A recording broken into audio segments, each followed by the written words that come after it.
Alrighty, everybody, welcome to Casual Sports Talk Podcast, Wimbledon Final Championship Edition. And now we got a gentleman right over here who is now the #1 Sinners fan. Here's Douglas.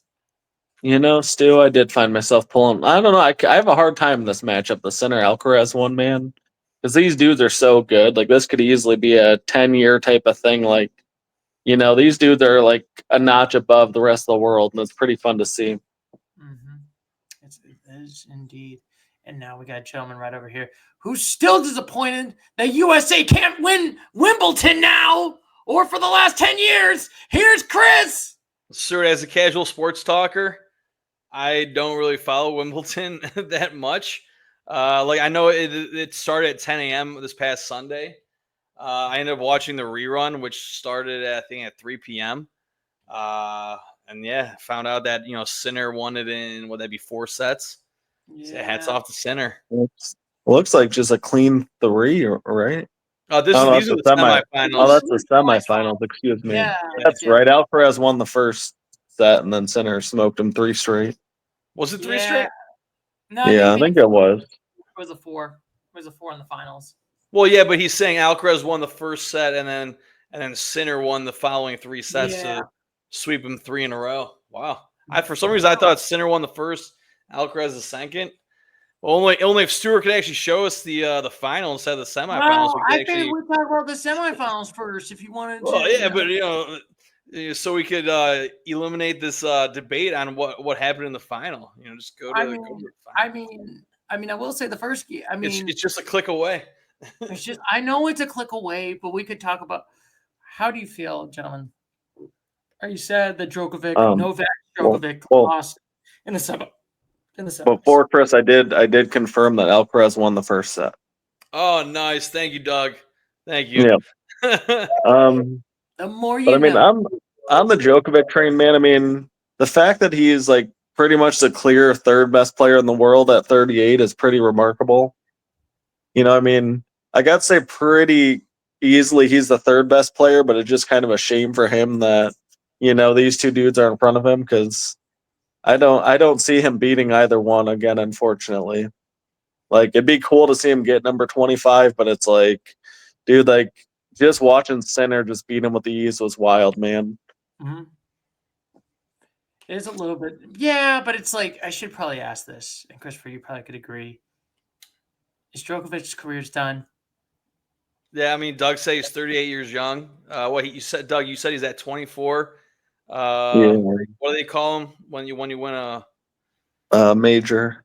A major, so he's at 24. I think he's tied with. I think he's tied with Serena Williams for like the most of all time. Oh my goodness! Yeah, my friends were actually talking about that because we brought up Serena Williams the other day, and the one guy goes, "Do you think Serena Williams could beat like the 100th ranked men's guy overall?" And like my other 2 buddies who somewhat follow tennis were like, absolutely not, because Serena Williams had an interview. I'm not sure when it was, but she's like, no, there's no way she would come close. So it's amazing that Serena Williams knows that men's sports are on a different level compared to women's sports. Not trying to disrespect women's sports, just trying to compare them, and it's pretty amazing that Serena Williams said it straight out the rip that there's no way she would even come close to competing with any of the top contenders in men's tennis. Well, yeah, I mean, Djokovic to me is probably the greatest of all time. Like, the dude has been at elite for 6. I mean, it's hard to. I mean, peak Federer, like 03 to 07 Federer is like pretty top notch. But like seeing Djokovic for about 7-8 years just be at the top of the sport, like I don't know. It's really hard to say because like Federer had like a high peak, and then he had like a random resurgence. It's like I feel like Djokovic's like peak has lasted so long, it's kind of hard to fathom. Yeah, it is kind of interesting indeed. We'll see how. I mean, you know what? It kind of reminds me in NFL terms. Djokovic is kind of the last guard of like the hockey world, the tennis world. Federer's gone, Nadal's gone. It's crazy to think, that the 2000s, 2010s, those were like. So, a crazy stat that I believe happened because with Djokovic losing, it's like the first time since like 2004 or 2003 where like none of those major three players made like a final. It's been like all Sinner and Alcaraz have been just the two making all the finals. So it's like it's kind of the unfortunate end, like you said. Yeah, I guess it's like move over old guard. It's time for the new guard to take in town. And the new card is good, man. These dudes are freaking phenomenal. Yeah, I would say Djokovic was the best has been the best tennis player of all time. I'm just quickly looking up like the amount of titles, the finals they've been to, the semifinals they've reached, the quarterfinals. Djokovic, how do you pronounce his last name? Djokovic or Djokovic? We can be politically correct. We can call him Novak Djokovic a few years ago. Strokovic, okay. No. He's number one out of all men's in quarterfinals reached, semifinals reached, finals reached, and then titles won out of the four major Grand Slams. Exactly. I mean, I think he's got to be. I mean, it's towards the end of his career too. I mean, I think he has the head-to-head, if I'm not mistaken, over Nadal and Federer. Like, I think he owns I think he's beaten them more than they've beaten him too. Like, I think it's pretty close though, man. I mean, you could make a case easily for any of the big three as being the best, and you probably wouldn't be wrong. Because it's crazy in the four lists I mentioned: quarterfinals reached, semifinals reached, finals reached, and then titles won. It's Djokovic, Federer, and then Nadal for all three of them, and then for the quarterfinals, semifinals, and finals, and then you have Nadal has more titles won, and then Roger Federer is number. So it goes titles won, Strokovic, Nadal, then Federer. So yeah. Or my personal favorite, Novak Djokovic a few years ago. Yeah, he had interesting stances, but I mean, you can't argue that he's one of the best. I mean, whatever's going on, man, the Serbians are crushing sports. You got Joker, you got Djokovic, two of like the best in their respective sports of all time. It's good stuff. I know. Remember we did that one podcast last year about it was the four major sports, top three guys that we personally thought were the top three go-getters or the top three guys of all time in four major sports. I wish we would have threw tennis in there. That would have been I'm pretty sure we would have had all three of them in there, but who'd been our number one? We should do like an oddball goat one, like outside the four major sports, so like golf, tennis, maybe like racing. Rugby. Or hear me out, Douglas. This is a fun podcast. What if we don't do the goats, the chokes, the worst of all? Like my personal favorite for the last few years, Nathan Peterman, Peter meme. Who's Nathan Peterman, and what sport did he play, and why would he be the joke of his sport? A lot of interceptions. He played for the Buffalo Bills before Josh Allen. So he was a quarterback in the NFL. Okay. Yeah, he had the worst stats. There was actually one stat. His stats were so bad that if Aaron Rodgers would have had interceptions every single play, it would not be as bad as Nathan Peterman. How many years did Mr. Nathan Peterman play in the NFL? 2 years. 2 years. There'd have to be like some sort of if we're doing worst players of the four major sports, there'd have to be some sort of like minimum requirements. But I like Doug's idea of getting the four, not the four major sports, just the top three guys of like NASCAR, golf, tennis. That's easy. Here's the thing, Stu. Nathan Peterman, while you can laugh at him, he can laugh right back at us because the dude made the NFL. He probably has a few million in the bank. He's gonna have a pension plan and insurance, and dude's set up for life. Yeah. Yeah, the NFL Players Association is probably covering him for sure. Yeah, he's probably crying his money. Like, I could have been a better quarterback. Oh man, it sucked to be a bust and be 25 with millions and have to retire. I mean, with his 2-year NFL career, I don't think he ever suffered a concussion or any life-altering injury, like no torn ACLs or anything of that nature. Well, then I thought he played more than 2 years though. I thought he like kind of was just a backup for like a long time and kept getting chances. Like I thought he did like 4 or 5 years at least. Yeah, he might have done that. I mean, backup's the way to go. Also, kicker, maybe not so much punter, but yeah, kicker, backup, quarterback. Those are the two spots to go. But I feel like the kickers is probably worse. But or my personal favorite, and I was thinking about it, that one year when Brady was the Buccaneers and they won the Super Bowl, and they probably won that Lombardi, and they're probably thinking, man, we could have played a lot better in week 1 against the Saints. That's what they're thinking after they hold in Lombardis, right? That's what you always think about, Stu. You think about the losses at your biggest heights. Yeah, what's going on with the Saints? What happened in that game? Oh, they lost like 21-7 or something. Like it was like 27-7 or something like that. They lost like badly. So what was final record for the Buccaneers that year they won the Super Bowl with Tom Brady? Well, 10-7.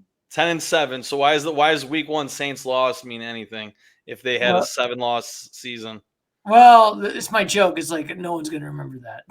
It's like heck, I'm not remembering it because who cares about a week 1 loss? Well, talking about great teams, though, Stu, did you see that the Eagles were ranked as like the 3rd or 4th best team in the last 25 years? 18-3 Super Bowl champs. They started 2-2 and then finished like 17 or 16-1.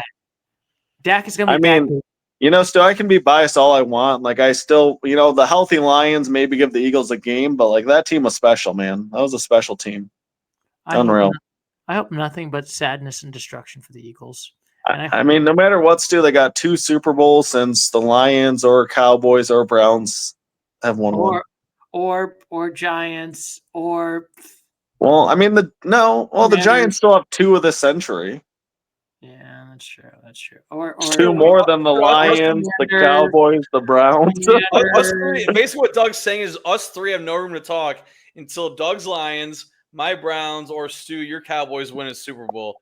We have no room to be like, die Eagles, die, or screw the Steelers, or we go on step on their terrible towels, or whatever Doug goes against his rival. At this point, I would just take a Super Bowl appearance from any of them.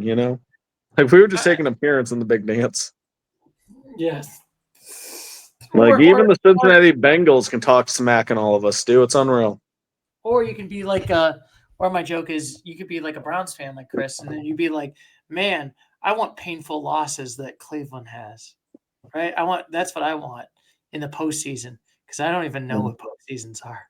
It's been a while. I know you. I want painful postseasons. I mean, so as a Browns fan, we don't really expect anything much to happen out of our seasons. It's not like we have our hopes to make the playoffs. Like when we made the playoffs with Baker Mayfield, that was amazing. And then we won in. I mean, granted, that was in 2020 when the world was going crazy because of some sort of sickness going around. You guys are one Chad Henne away from like an AFC championship, right? Yeah, but exactly. Yeah, thanks a lot, Chad Henne, and injured Patrick Mahomes. Yeah, like Stuart, like as a Browns fan, we're never really we're not riding high of us making the playoffs. Whereas Stuart, your Cowboys are always like, oh, this is our year. This is our year. This is our year, baby. It's not your year, though, Stu. It's not your year. You guys are not going to win the Super Bowl this year. I mean, the Cowboys just make it so truly easy to hate. Like, it's just kind of one of those things where it's like, why do you give so much ammo, man? Like, ease up. Yeah. If you were more level-headed like us Browns fan, I know us Browns fans can get crazy before the game. We always get drunk, and then so we're not so we're drunk for when we do lose. Yeah, we're more level-headed because we're not hyping ourselves up. Oh, this is our year. But then Stuart, you and the Cowboys fans, maybe even some Lakers fans out here. Oh yeah, we're gonna win the title. It's like, no, dude, like, no, you guys aren't gonna win the title. You're not. This ain't that, bro. Why do I have to deal with this? I don't want because Stuart, you're one of the Cowboys fans that does it. You literally just said this is our year. About hockey, and we randomly rambled about crapping on my Cowboys. Because we started talking about the bottom 3 players of all time for the 4 major sports, and then you brought up football, and then we started somehow talking about the Cowboys and the Browns. It happens quick, man. It happens quick from tennis to the Cowboys, Okay, anyway. Do we have any thoughts on the Fritz and Alcatraz matchup? Even though that was kind of it's not Alcatraz. Yeah, this isn't Alcatraz Island, Stuart. This isn't San Yeah, it Francisco seems like Bay. Mr. Fritz was trapped out in Alcatraz Island. Yeah. Was it Alligator Alcatraz that's down in Florida now? But yeah, going to this matchup, Fritz was a heavy underdog. Alcaraz, he was minus 500, which in the sports betting world, when you're at minus 500, you're a heavy favor. So I mean, he won. I mean, I'm surprised that Fritz was able to win the second set. Good for him. Well, I mean, and honestly, he should have pushed us to a fifth set. That's the part that stings. Is he got it to set point? I believe he got to 5, and then Alcaraz scored 4 straight to win it or something like that. It's like Fritz had this epic comeback. Like, wow, he's gonna push it to a fifth set, and then Alcaraz is like, nah, dude, I don't want to play anymore, and just ting ting ting ting ting. And it was kind of a real rough way to lose because you thought it was inevitable that we're getting a 5-setter for a minute. We got 5 points. We could have won. Literally, he's right there, man. Well, I mean, Fritz, good for you, Fritz. You made it to the Final Four, so I'm not going to be mad at you. You know what I mean? So I mean, Fritz, he was ranked 5th. Is that in the entire world or just for this tournament? I believe it's the world, right? Yeah, I think it's based on world rankings. Okay, so he's 5th in the world. Awesome, that's great for him. So the Americans have some potential. I mean, if it wasn't Sinner and frickin' Alcaraz being so good, like they have Blake Shelton, we have Fritz, who are like both really solid, but just like. Wait, did you say Blake Shelton? You serious? Yeah, I was thinking. No, like, not. Wait, did I say Blake Shelton? What? No, it's Ben Shelton, I believe. Ben Shelton. Okay, gotcha. I was like, man, there's 2 guys. Well, I'm sure there are 2 Blake Sheltons in the world, but two famous Blake Sheltons. One's a country singer, the other guy's a tennis player. That's awesome. By night, country singer. By day, he's playing. Yeah, right. Tennis. Gonna go play some Nashville country music, then go play some tennis at night. That'd be crazy. Could you imagine that double life? Yeah, right. Yeah. Yeehaw, off to Sydney. Yeehaw. Now we got our finals matchup right here. We got the Sinners versus Alcatraz. Sinner got off at Alcaraz Island, Stu. He wasn't participating in that. Right there. He dropped out. Well, I guess Gibraltar, but that Gibraltar Island. All right. Well, I mean, this is the moment to me where Sinner proved that he's truly the best in the world. Like, it kind of felt like Alcaraz might have been like the true number 1. I think he had beaten Sinner 4 or 5 times in a row. Like, he kind of had Sinner's number, but Sinner like won some other events and stuff. But it's like, but then this is where Sinner's just like, no, dude, I'm the best. Like, he's so long. He's 6'3". He's quick, and like Alcaraz looked like he couldn't figure it out, man. Like, Sinner just did whatever he wanted and kind of dominated the last 3 sets. How tall is Alcaraz? Like 5'11", 6 foot even? Yeah, I think he's 6 foot and Sinner's 6'3", maybe. But Sinner looks like he's like 6'6" or so. Yeah, Sinner looks like a tall man, but yeah, like it definitely matters because your wingspan or your arm span, whatever you want to call it, and then your the length of your legs so you can get around the court for sure. And I always will say it, like, I feel like tennis and the same thing as a runner, as someone that likes to do tennis and running. Granted, I made it past only varsity in my senior year. Yes, as a super expert of tennis. Yes. Congratulations. Super expert. Good for you, super experts, do. Super experts, do. I feel like a tennis, it's always like a Djokovic or Nadal or Federer or a Sinner. I feel like it's always like lanky, like fit type people, if that kind of makes sense. Maybe tall, but it's always like that. Well, I mean, didn't he win a major title last year? I mean, he just won the French Open like a month ago. Okay. Like, Andy won. Him and Sinner have been just alternating finals titles, basically. Like, Sinner's 24, Alcaraz is 22. And I think now Sinner has 4 major championships already, and Alcaraz has 5. Like, these 2 dudes are going to be pushing hard at Nadal and all these dudes. Like, they're so young, and they've already got so many titles to their names. It's pretty wild. And I think for Sinner, this might have been the career Grand Slam as well. I don't think that was talked about, but I think he's now won all 4 Grand Slams. He's gotten the quad, the 4. The Triple Crown? I think so. I don't know if he's won the French Open, but he's definitely won the other 3. Oh my goodness! If he can get that, if he gets that French Open, then he's in that Nadal, Federer. Ooh, this is a good question. Sinner now versus Federer in his prime. Who wins? Oh man, I mean, recency bias might have me, but I think Sinner just has such an all-around amazing game. Because Federer obviously was amazing, but I feel like he was sus with his backhand sometimes. There was some, I don't know. It's hard. The game has changed so much in 20 years too that it's like people don't even do a lot of net game as much in the. I think I watched a video where basically they talked about like how it used to be a lot more aggressive and try to go for the net for those kill shots, and you can see like how the grass, there's not much grass in sort of the back end instead of the front end. If you can notice that.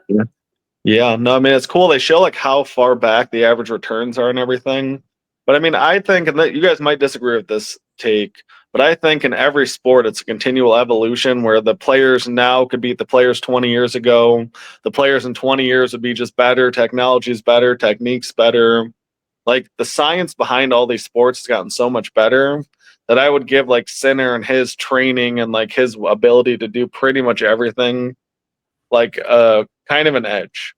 Like, but that's just me. It's like my one podcast once said, the great Jim Brown from the Browns. Yeah. Would probably, if he played in the modern NFL, he'd probably be the average okay Jim Brown. He would not be. So I was ready for you to say mid. I said okay. I didn't say mid.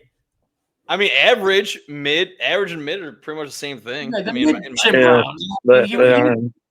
So Wimbledon's play on grass.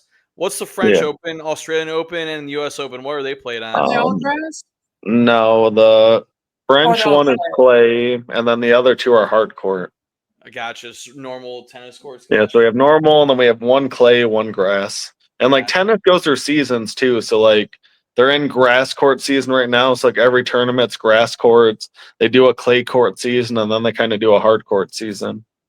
Man, because the French Open, which is clay, you guys said, is played early June. Australia Open is January. U.S. ends in early September. So yeah, the next one starts in late August, which is the U.S. Open. Yeah, that one would be a fun trip. That's right. Usually, because when we go on our ski trip, we're always watching the Australian Open at like 2 a.m. Right. It always ends. Yeah. But they're saying Roger Federer, he only won 1 French Open in his career back in 2009, so maybe he wasn't too good with clay. Well, and Nadal won, I think, 14 of his 22 were at the French Open. Like that was like his, like he only won Wimbledon once or twice, but he just dominated the one surface because he was fast. And so and Federer won, I think, Wimbledon like 8 times because he was the best on like the grass surface. Where that's the one big thing for Djokovic for me too, is he's won consistently on all 3 surfaces. But I think maybe only has like 2 French Opens. Like he wasn't the best on clay. He was more of a Australian Open guy with a lot of Wimbledons too. Yeah, Strokovic, 3 French, 7 Wimbledon, then murdered it with Australian with 1, 2, 3, 4, 5, 6, 7, 8, 9 Australian Open wins. Wow. So yeah. Strokovic, just the all-time great, He's the all-time great. Now, I will say, gentlemen, do you have any final thoughts on this quick podcast on the Wimbledons? Oh man, I could go for days on these 2, Stu. I mean, this is going to be such a fun, it's fun that we have this budding rivalry, man. Like, these 2 dudes have made tennis like super fun again for me. Like, there was a couple of years when like Djokovic was winding down, and like we're looking for that star power, and it's definitely back. It's like my joke. It's like, man, we got our new saviors. It's like, no, we're under new management. That is how it feels. Like, it truly is. It'd be cool to see Djokovic get 1 more. Like, I wouldn't mind seeing him win the U.S. Open out of nowhere, and then maybe just retire, get to 25, and be done. But yeah, it's hard to see him beating these 2 though. That's for darn sure. I will say, one of my friends is actually going to go to the U.S. Open, so that's going to be fun. In Cincinnati, that's the best part. It's in Cincy.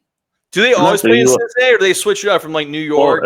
No, the U.S. Open's always in New York. I think there's there is one in Cincinnati. Yeah, I know Cincinnati has a big complex for tennis. I would say like right across from Kings Island, but I don't think it's the U.S. Open. I know it's one of the major opens, if I remember correctly, right? Well, there's only the U.S. Open that's a major in the United States. Okay. But I'm pretty positive that's only in New York. Like they have a huge complex right outside of Manhattan where I think it's played every year. Yes. I don't think it's not like golf where they change up the courses every year. I think always the same complex for each course. Because like Wimbledon is always going to be in Wimbledon. The French Open is always going to be in Paris. So it's just called the Cincinnati Open from August 5th to the 18th this year. So yeah, pretty cool. Yeah.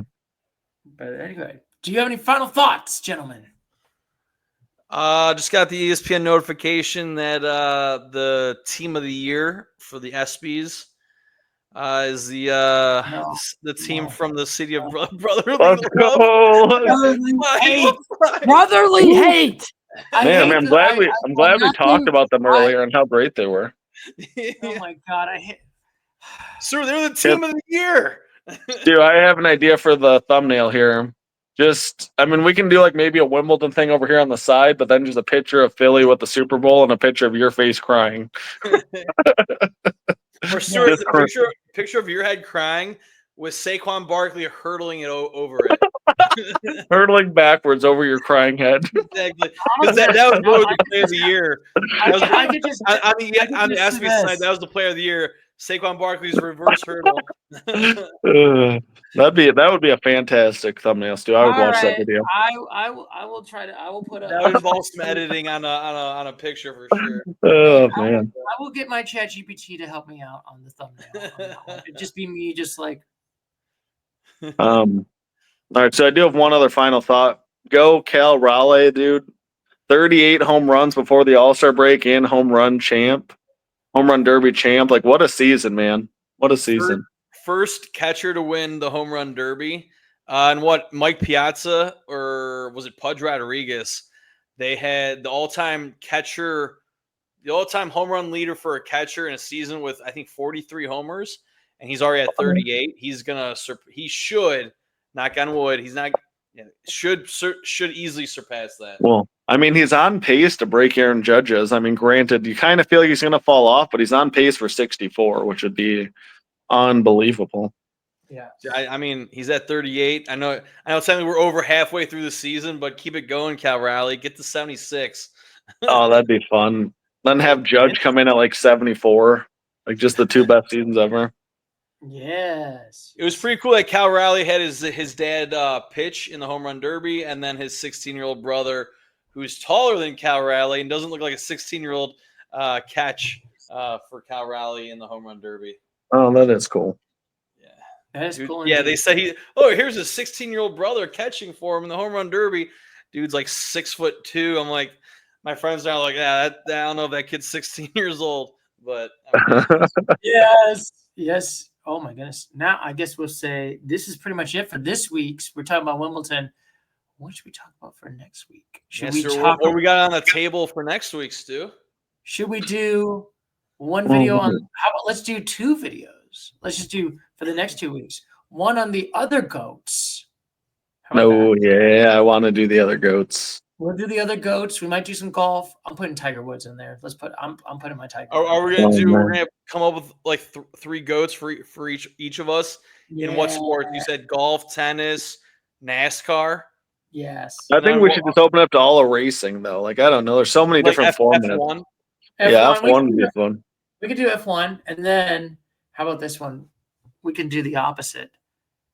The biggest choke, the saddest teams of failure.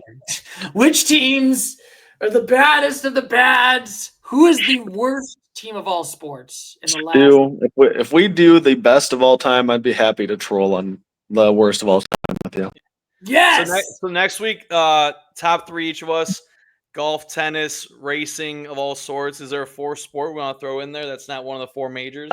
I'm sure we might think of something too. Like we could do like maybe greatest Olympians as well or something like that, and just kind of like generalize it, you know? Yeah, I got a couple in mind for greatest Olympians for sure. Yeah, like that one would be a ton of fun. Just thinking about that debate kind of is pretty fun just in my head already. Yeah. Jesse Owens, Michael Phelps. Yeah, Simone Biles. Usain Bolt, baby.